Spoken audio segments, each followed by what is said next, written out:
Bonjour, c'est Sabrina de Chemin vers mon âme. J'espère que tout le monde va bien, que vous avez passé une agréable semaine, que vous êtes prêts pour fêter Noël, que vous soyez en famille, entre amis ou seul. Alors seul, c'est parfois plus difficile, mais essayez d'en faire un moment où vous vous sentez bien, où vous vous faites plaisir. En tout cas, peu importe la situation dans laquelle vous êtes, je vous envoie beaucoup d'amour, de lumière, de vœux qui se réalisent en cette fin d'année. Aujourd'hui, il n'y aura pas de choix. C'est un message des anges. Je pense qu'ils avaient envie de nous montrer que ils sont parmi nous, quoi qu'il arrive, tout le temps, même si parfois on a l'impression de ne pas les ressentir. Ils sont là. Donc, quel message ils vont avoir pour nous? C'est ce qu'on va découvrir, mais comme d'habitude, vous retrouvez tout en barre d'infos pour ceux qui sont intéressés par les oracles, mon mail pour ceux qui souhaitent une guidance privée, ma page Instagram pour les petits messages quotidiens et la cagnotte PayPal pour ceux qui souhaitent faire un don et soutenir la chaîne. C'est parti, on y va pour découvrir le message des anges. Oh, c'est magnifique. Appuyez-vous sur moi. Waouh! Alors, en ces temps qui sont pas si simples, là j'aime bien parce qu'il y a la Terre qui est représentée avec les libellules, donc ça vient bien nous parler de transformation. Pour moi, là on a un archange et là on a un ange qui représente l'être humain. On est un peu des anges terrestres, mais dans ce plan terrestre, il y a effectivement la dualité.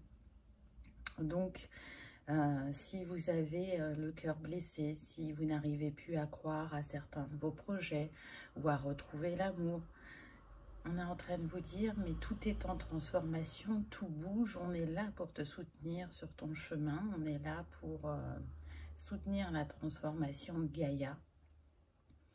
Donc, fais appel à nous pour qu'on te donne de nouveau force et courage, intuition. On a quand même un maître nombre pour débuter, donc c'est pas rien. On est sur le chakra sacré, l'archange Gabriel.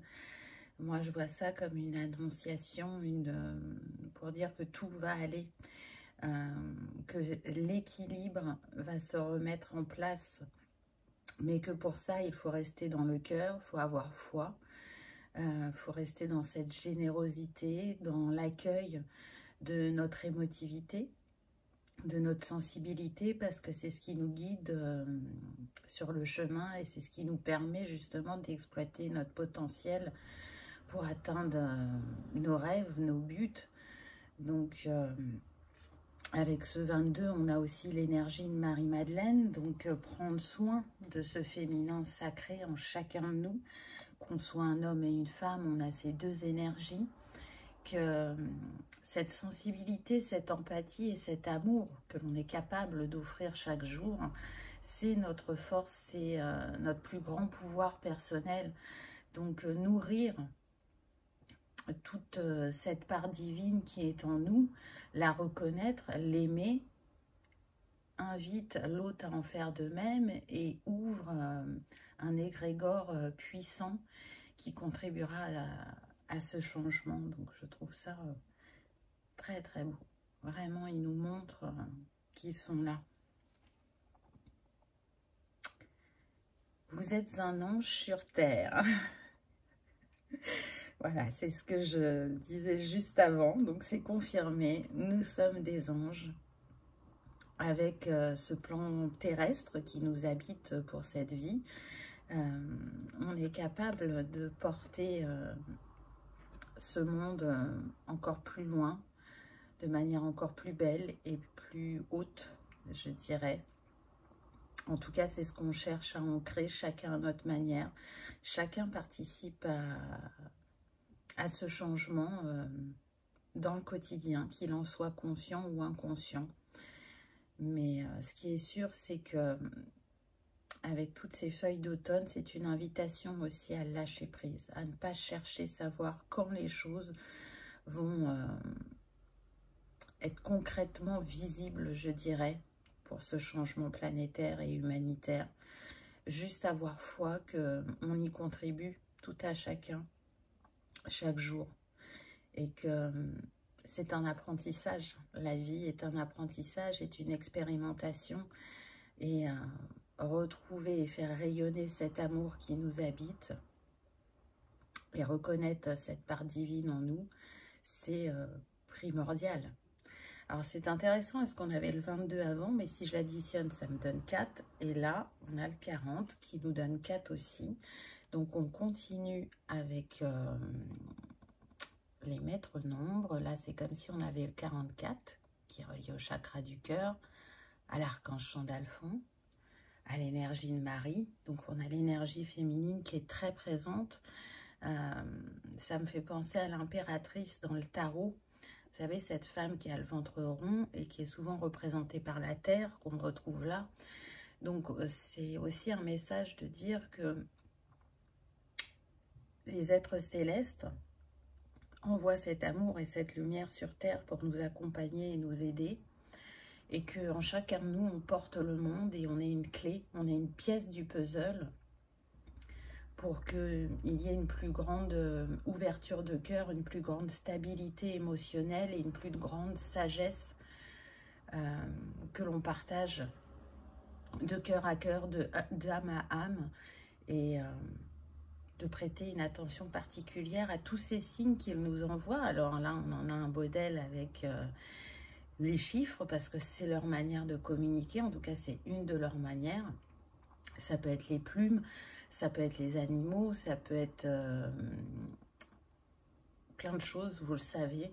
Donc prêtez attention à votre ressenti intérieur, à ces signes, et c'est ce qui va contribuer à se maintenir dans cet espoir, je dirais, dans cette envie de matérialiser quelque chose de plus juste pour cette humanité et pour Gaïa, et qui contribuera justement à ce succès, à cet épanouissement, quel qu'il soit.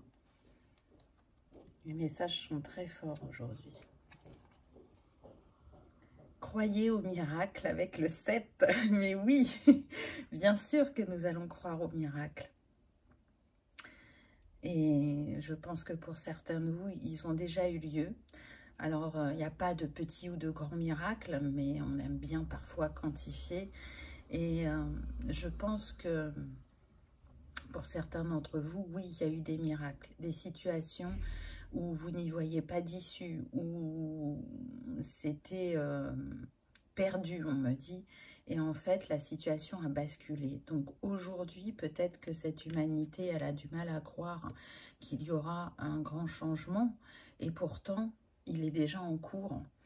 Donc, continuez à envoyer des vœux à l'univers, parce que vous êtes entendus et soutenus pour, je dirais, vivre les missions que votre âme a choisies pour cette vie. Et on se sent d'autant plus enjoué quand justement il y a ces petits moments de bonheur, ces petits moments de magie, de miracle, qui nous redonnent foi en nous-mêmes et en la vie. C'est aussi s'autoriser à prendre du bon temps, à avoir des moments de joie, à rester dans l'instant présent et à ne pas être soit projeté trop dans le passé ou trop dans le futur. Qu'est-ce que je vis à l'instant présent? Qu'est-ce que l'instant présent m'apporte? Et l'instant présent, il nourrit le cœur. Il nourrit le cœur d'amour, de compréhension, de révélation, d'abnégation, j'entends aussi, pour certains. Donc, c'est très beau. Vraiment, c'est magnifique. La transformation est en cours. Et pourtant, je dirais que pour le plus grand nombre, on aurait tendance à dire qu'on est dans l'attente de cette transformation et de ce changement. Mais le début d'un nouveau cycle, les perceptions sont parfois subtiles au début et elles se font de plus en plus grandes ensuite. Et c'est ce qu'on est en train de nous dire. Croyez en l'efficacité de ce que vous faites chaque jour. Et plus vous nourrissez ça, plus vous avez cette sensation d'ouvrir votre cœur à la vie, de savoir pardonner, de savoir écouter, être présent aussi bien pour soi-même que pour l'autre, c'est une des clés de cette transformation, on va dire.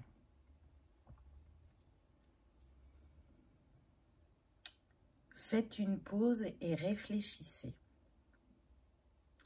Voyez, cet ange, il est en train de contempler cette lune. Donc, encore une fois, on a cette part féminine qui vient à nous et qui est importante. Alors, c'est primordial d'avoir un équilibre entre son énergie yin et yang, mais il y a des cycles où on va plus utiliser ou l'une ou l'autre.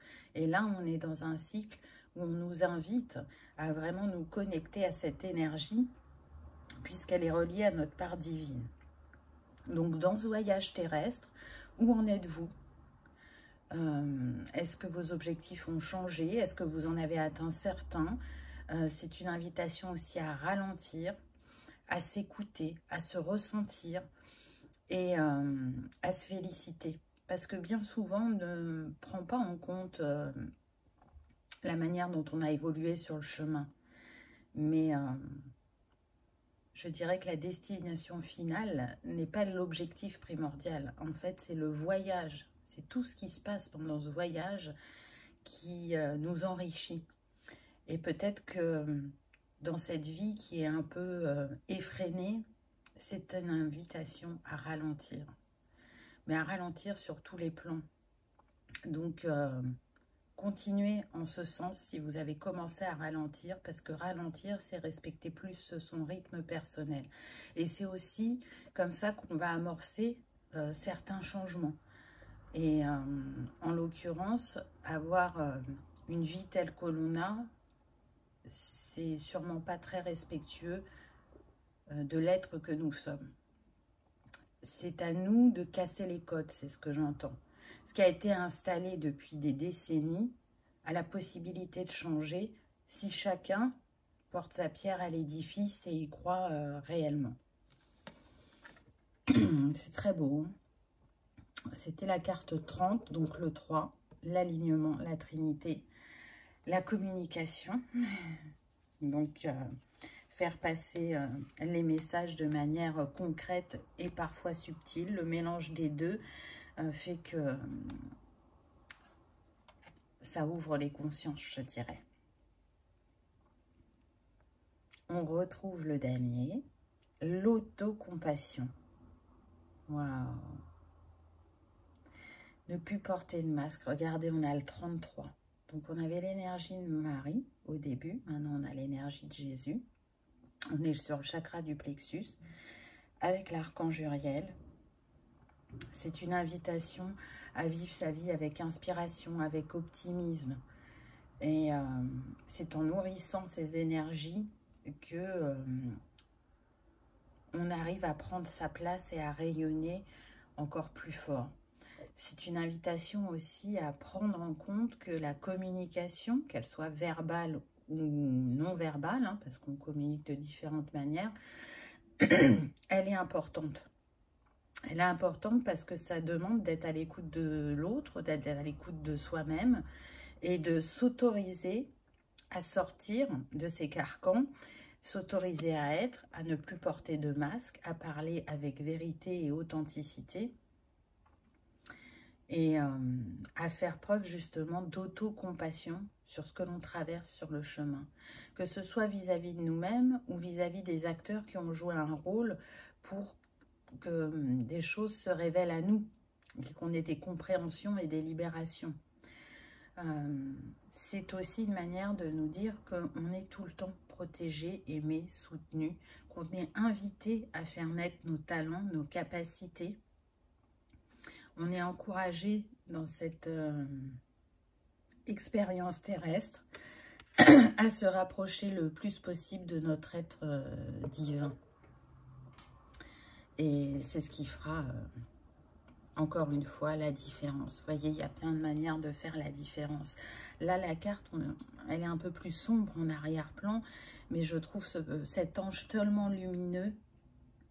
Et c'est ça, c'est prendre conscience de sa lumière et l'incarner pleinement.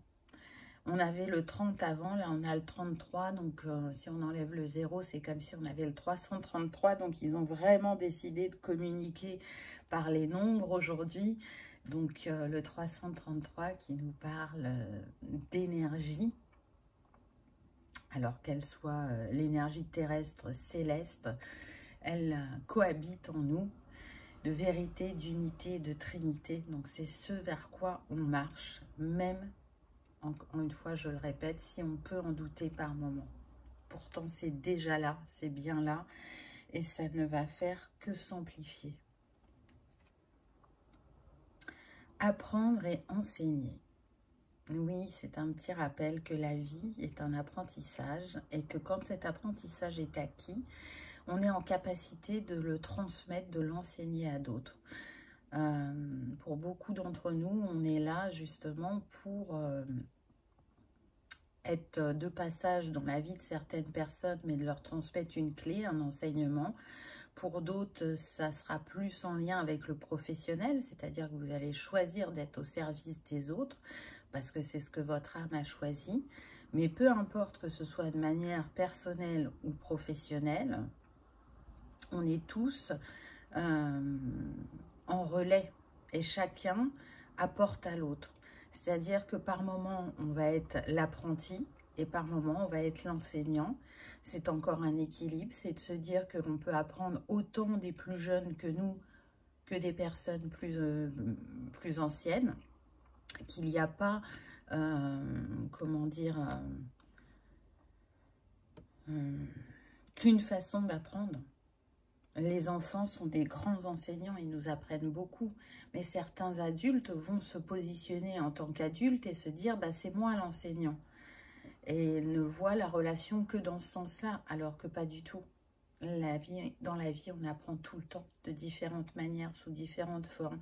Que ce soit vraiment sur le plan terrestre, avec une formation, avec des livres, en allant sur Internet, comme sur le plan céleste, en utilisant nos capacités, en étant dans cet accueil d'informations qui nous sont mises directement dans la conscience ou de signes que l'on reçoit pour se diriger vers un sujet que l'on a envie de découvrir ou redécouvrir parce que ces capacités, elles sont déjà en nous, mais elles sont endormies.